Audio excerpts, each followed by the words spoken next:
जय हिंद दोस्तों, मैं प्रवीण गोस्वामी अपने चैनल स्टडी यूपीएससी में आपका स्वागत करता हूँ। आज हम चंदेल वंश के बारे में चर्चा करते हैं, जिसे परमाल वंश के नाम से भी जानते हैं। इनमें बहुत सारे शासक हुए जिन्होंने बुंदेलखंड की धरती पे अपना नाम रोशन किया तथा यहाँ की भूमि को एक बुलंदियों पे ला खड़ा कर दिया। चाहे कालिंजर का किला हो, महोबा का किला हो, खजुराहो के मंदिर हों या द्रविड़ और नागर शैली में, मिश्र शैली में बने हुए मंदिर हों।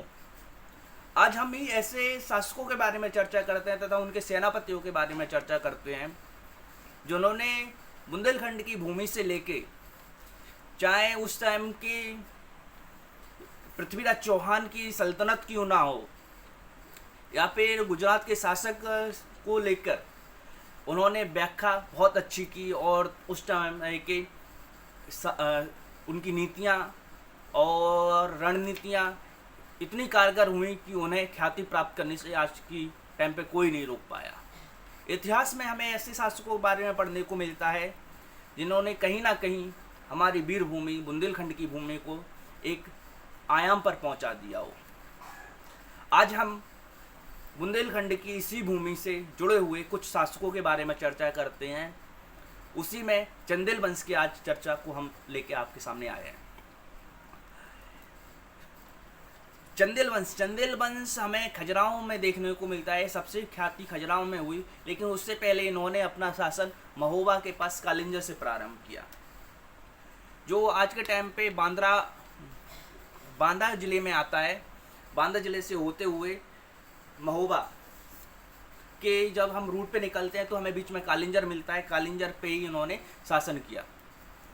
कालिंजर में इनकी राजधानी जो नजुक शासक हुए उन्होंने स्थापित की। सबसे पहले हमें नजुक शासक देखने को मिलते हैं उन्होंने, जिन्होंने अपनी राजधानी प्रारंभ की। इसके बाद हमें यशोवर्मन शासक देखने को मिलते हैं। यशोवर्मन ने जो ख्याति प्राप्त की वो संस्थापक नहीं कर पाए। यह दूसरे नंबर के शासक हुए जिसने खजुराहो अपनी राजधानी स्थानांतरित की और विष्णु मंदिर बनवाया, जिसे हम आज के टाइम पे चतुर्भुज मंदिर के नाम से जानते हैं। इसके बाद हमें धग राजा शासक देखने को मिलते हैं। धग शासक ने जो शिव के प्रति उपासक थे, ऐसा माना जाता है, शिव भगवान को बहुत मानते थे और उन्होंने शिव मंदिर बनवाया, जिसे आज के टाइम पे हम लोग कंदरिया महादेव के मंदिर के नाम से जानते हैं। ऐसा कहा जाता है कि जो यहाँ के नंदी भगवान की मूर्ति है, जो बैल की मूर्ति है, जो दुनिया भर में विश्व प्रसिद्ध है, और देखते हैं कि इतनी बड़ी मूर्ति है कि छोटा मोटा हाथी वगैरह उसकी नी नहीं पकड़ सकता है। इसके बाद कहा जाता है कि धग जो शासक हुए उन्होंने गंगा यमुना के तट पे संगम पे जाके समाधि ले ली। कहा जाता है कि ये ऋषियों के समान रहती थी धग शासक, और सैप्स ऋषि थे जो उनके अनुयायी बन गए और जाके गंगा यमुना में इन्होंने समाधि ले ली। इसके बाद हमें विद्याधर देखने को मिलते हैं। विद्याधर जो गुजरात के शासक थे, कहा जाता है कि महमूद गजनबी ने जब आक्रमण किया तो इनके राजपाल ने इनका सामना नहीं किया, तो जो विद्याधर थे उन्होंने आक्रमण कर दिया उन पे और उनको मार गिराया। लेकिन उन्होंने शासन नहीं किया गुजरात पे। वहाँ की राजधानी वहीं के शासकों को देके, वहीं के राजकुमारों को देके, उन्हें सजा देके बस वापस आ गए। इसके बाद हमें परमाल शासक देखने को मिलते हैं, जिनकी व्याख्या हमारे बुंदेलखंड में आज भी प्रसिद्ध है। इनके बारे में आज हम विशेष चर्चा में आपके साथ जुड़े हैं, परमाल शासक के बारे में। परमाल वंश जो उस टाइम पे कन्नौज के अधीन हो चुका था, जो जयचंद थे, जयचंद के अधीन हो चुका था। यहाँ पर दिल्ली में शासन पृथ्वीराज तृतीय कर रहे थे, जिसे हम पृथ्वीराज चौहान के नाम से जानते हैं। पृथ्वीराज चौहान का पुत्र चौड़ा, पृथ्वीराज महाराज का लड़का चौड़ा था। कन्नौज के अधीन ये परमाल वंश हो चुका था, जिनके नाम से ये परमाल वंश प्रारंभ होता है। यहाँ से परमाल वंश के दो सेनापति अलाउद्दीन का जब जन्म नहीं हुआ था तो इनके पिता दशराज बछराज, कहा जाता है कि जो दशराज बछराज थे यह राजस्थान तथा हरियाणा के पास के रहने वाले थे। कहा कि हरियाणा और राजस्थान के पास के कहीं के लोग रहने वाले थे। ऐसा कहा जाता है कि ये छोटे मोटे सूबेदार थे, सूबेदार के महल टाइप के बना के रहते थे और उनके पास कुछ प्रॉपर्टी थी। तो इनके दशराज तथा बछराज के चाचाओं से इनका झगड़ा हो जाता है। तो दशराज बछराज और दशराज बछराज के चाचा के दो लड़के इनसे शरण लेने के लिए आते हैं कि महाराज हम कन्नौज जा रहे हैं। पिताजी से बोल के आता है कि हम कन्नौज जा रहे हैं, कन्नौज के जो महान शासक जयचंद, हम उनसे अपने लिए बंटवारा करवाएंगे कि हमें कौन सा राज्य हमें देना चाहिए, दक्षराज को बच्छराज को, कि दोनों भाइयों को।